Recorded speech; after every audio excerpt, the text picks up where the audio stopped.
Hello everyone, welcome my YouTube channel agree coaching point. तो friends, आज मैं आपको बताऊंगा खेती के प्रकार, किन क्षेत्रों में कौन सी खेती की जाती है, असिंचित क्षेत्रों में कौन सी खेती की जाती है और सिंचित क्षेत्रों में कौन सी खेती की जाती है। तो दोस्तों, आज की जो आपकी क्लास है बहुत इंपॉर्टेंट होने वाली है, तो इसलिए वीडियो को पूरा लास्ट तक जरूर देखें। और एक बात और, अगर आप मेरे चैनल पर नए हैं तो मेरे चैनल एग्री कोचिंग पॉइंट को जरूर सब्सक्राइब करें और साथ ही बेल आइकन को प्रेस करें ताकि हर क्लास की नोटिफिकेशन आपके पास सबसे पहले पहुंच जाए। तो चलिए क्लास स्टार्ट करते हैं। दोस्तों, एक बात और मैं बता दूं, खेती कई प्रकार की होती है। देखिए, जैसे सिंचित खेती, सघन खेती, विस्तृत खेती, असिंचित खेती, शुष्क खेती, आर्द्र खेती, काफी तरह की खेती होती है। तो आज हम इन सब बारे में चर्चा करने वाले हैं। तो चलिए स्टार्ट करते हैं। तो फ्रेंड, जैसे कि आप देख पा रहे हैं ऊपर खेती के प्रकार हेडिंग है हमारा, और सबसे पहला क्वेश्चन है हमारा, शारीरिक श्रम कम एवं पूंजी ज्यादा किस खेती में लगता है। जो हमारा शारीरिक श्रम होता है, जो हम मेहनत करते हैं अपने हाथों से, वो कम और पूंजी मनी किस खेती में ज्यादा लगती है, आपको बताना है। ऑप्शन है आपके सामने, ए सघन खेती में, ऑप्शन बी आपके सामने एकल खेती में, ऑप्शन सी आपके सामने विस्तृत खेती में, ऑप्शन डी है कोई नहीं। सघन खेती में एक बात आपको बता दूं, देखिए सघन खेती में खेतों का आकार छोटा होता है और विस्तृत खेती में खेतों का आकार बड़ा होता है। और आगे है हमारी एकल खेती। एकल खेती केवल उसमें एक फसल की जाती है। तो फ्रेंड्स, आप बताइए कौन सा इसमें करेक्ट आंसर है। जल्दी से कमेंट कीजिए मुझे अपना आंसर। अगर आपको नहीं पता है तो मैं बता देता हूं। दोस्तों, शारीरिक श्रम कम और पूंजी ज्यादा लगता है हमारा विस्तृत खेती में, क्योंकि देखिए बड़ी खेती में ज्यादातर कार्य मशीनों द्वारा किए जाते हैं। जब मशीनों द्वारा कार्य किए जाते हैं तो उसमें हमारा शारीरिक श्रम तो कम लगेगा ही, साथ में जब मशीनों द्वारा कार्य किए जाएंगे तो पूंजी तो ज्यादा लगेगी। सिंपल सी बात है। आगे हमारा खेतों का छोटा आकार किस खेती के अंतर्गत होता है, मैंने पहले बताया था आपको पहले क्वेश्चन में।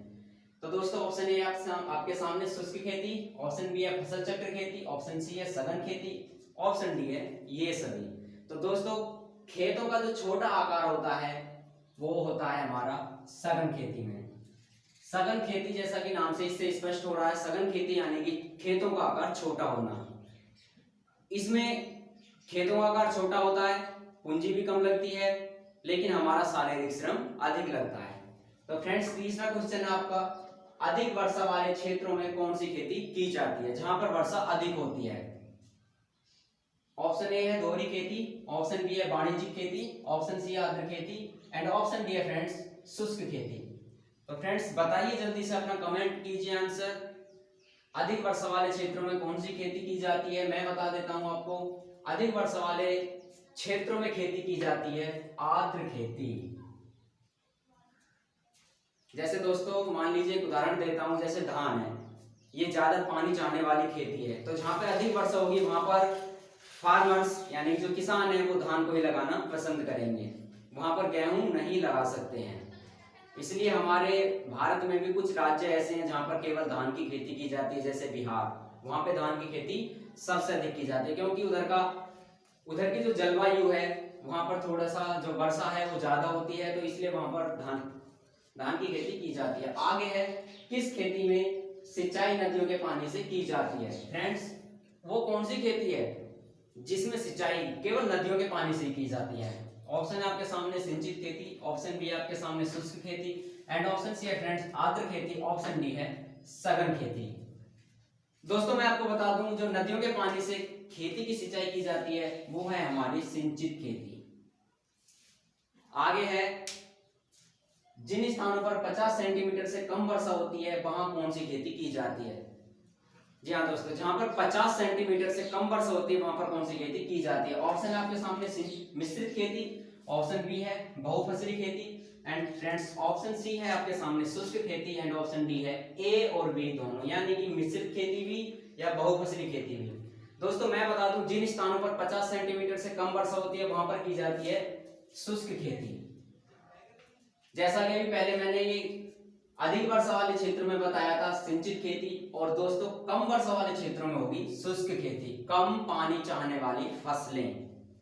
आगे है छठा क्वेश्चन, जिन क्षेत्रों का वातावरण किसी एक फसल के लिए उपयुक्त है, जिन क्षेत्रों का वातावरण किसी एक फसल के लिए उपयुक्त है वह कौन सी खेती है। यहाँ पर स्पेस नहीं था इसलिए मैंने यहीं पे छोड़ दिया।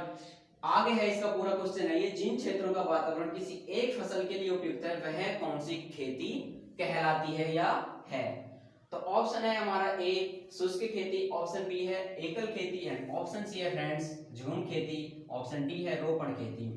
तो फ्रेंड जिन क्षेत्रों का वातावरण किसी एक फसल के लिए उपयुक्त होता है उसे कहते हैं एकल खेती, जैसा कि नाम से स्पष्ट हो रहा है, क्योंकि वहां पर केवल एक ही प्रकार की खेती की जा सकती है। ओके, आगे है जब एक ही समय में और एक ही खेत में एक मुख्य फसल के साथ साथ, एक ही समय में प्लस एक ही खेत में जब मुख्य फसल के साथ साथ अन्य पूरक फसलें भी उगाई जाती हैं तो उससे कौन सी खेती कहते हैं। दोस्तों ध्यान से सुनना क्वेश्चन, एक ही फसल एक ही खेत में उसी के मुख्य फसल के साथ साथ अन्य पूरक फसलें भी उगाई जाती हैं तो उसे कौन सी खेती कहते हैं। दोस्तों ऑप्शन ए है आपके सामने फसल चक्र खेती, ऑप्शन बी है विस्तृत खेती एंड ऑप्शन सी है मिश्रित खेती, ऑप्शन डी है ये सभी। तो दोस्तों इसका करेक्ट आंसर है हमारा मिश्रित खेती, क्योंकि देखिए एक ही टाइम हो गया और एक ही खेत हो गया लेकिन मुख्य फसल के साथ साथ अन्य पूरक फसलें भी उगाई जा रही हैं तो इसलिए ये हो गया हमारा मिश्रित खेती। नेक्स्ट है जब एक ही खेत में पूरे वर्ष में दो फसलें बारी बारी से उगाई जाती हैं तो उस फसल को क्या कहते हैं। दोबारा, जब एक ही खेत में पूरे वर्ष में केवल दो फसलें उगाई जा रही हैं वो भी बारी बारी से एक के बाद एक, तो उसे क्या कहते हैं, उस फसल को क्या कहते हैं। ऑप्शन है दोहरी खेती, वाणिज्यिक खेती, रोपण खेती, कोई नहीं। दोस्तों देखिए इसमें पहला ही ऑप्शन सही है हमारा दोहरी खेती, क्योंकि देखिए एक वर्ष है लेकिन बारी बारी से दो फसलें उगाई जा रही हैं तो इसलिए ये हो गया दोहरी खेती हमारा करेक्ट आंसर है। नेक्स्ट है फ्रेंड्स झूमिंग खेती, यानी कि झूम खेती या फिर इसे इंग्लिश में कहते हैं शिफ्टिंग कल्टीवेशन, एक स्थान से दूसरे स्थान पर खेती करना। जैसे बंजारे होते हैं वो कुछ दिन एक जगह रुकेंगे फिर अगले सीजन में या अगली ऋतु में दूसरी जगह चले जाते हैं, वैसे इस खेती का सिस्टम होता है शिफ्टिंग कल्टीवेशन। ये भी शिफ्ट होती रहती है, यानी कि जो इसे करने वाले लोग होते हैं पहाड़ी क्षेत्रों में की जाती है, इसलिए इसे झूमी खेती कहते हैं। झूम झूम कर खेती करना किन स्थानों पर की जाती है। तो दोस्तों ऑप्शन ए है आपके सामने निचले स्थानों पर, ऑप्शन बी है वन प्रदेशों में एंड ऑप्शन सी है रेतीले स्थानों पर एंड ऑप्शन डी है गंगा के किनारे। तो दोस्तों जैसा कि आपको पता ही है, क्योंकि लास्ट इससे पिछली क्लास में मैंने झूम खेती के बारे में ही आपको बताया था। अगर आपने नहीं देखा है, नहीं देखी है वो वीडियो मेरी क्लास की, तो मैं डिस्क्रिप्शन में उसका लिंक दे दूंगा, आप वहां पर जाकर झूम खेती के बारे में जानकारी हासिल कर सकते हैं। तो दोस्तों इसका करेक्ट आंसर है वन प्रदेशों में, क्योंकि देखिए झूम खेती वन प्रदेशों में की जाती है, क्योंकि यहाँ के जो निवासी होते हैं वो करते हैं वनों को विनाश करना, उसके बाद भूमि को थोड़ा बहुत समतल करके उसमें बिना किसी उर्वरक के खेती उपजते हैं। जब उसकी उपजाऊ क्षमता कम हो जाती है फिर वो दूसरे स्थान पर जाकर वही क्रम करते हैं, यही क्रम इनका लगातार चलता रहता है। तो फ्रेंड्स आज के लिए इतना ही, मिलते हैं नेक्स्ट वीडियो में। जाते जाते आपसे फिर कह रहा हूं, अगर मेरे चैनल को आपने सब्सक्राइब नहीं किया है तो चैनल को प्लीज सब्सक्राइब कर लें और साथ ही बेल आइकन को प्रेस कर लें ताकि हर क्लास की नोटिफिकेशन आपके पास सबसे